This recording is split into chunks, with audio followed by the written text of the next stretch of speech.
Hawa wakubwa wetu wa AP wa Independent Church waliitwa State House 2 weeks ago. Na rais akawatisha sana. Akawauzia uoga ya kwamba wasikuwe wakikaribisha mimi makanisani.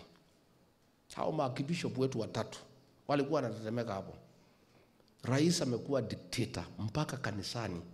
He wants to dictate who should not go to which church. Pahali nilienda kanisa inaitwa Kehuyo huko Rwathia.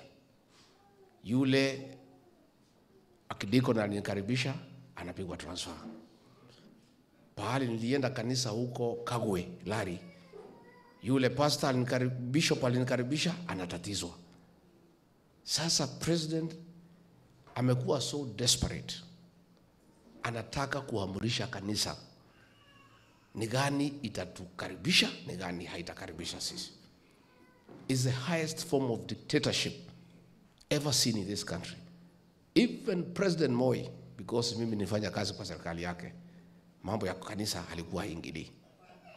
President Moi, he was quite dictatorial, lakini mambo ya kanisa aliheshimu kanisa la Kristo. So mimi nataka kuambia deacons wetu, I hope they will not transfer you. Tunakuombea Mungu. Lakini hata ukiwa transferred utakuwa tu hapa Kenya. Si ndio? Muga FM.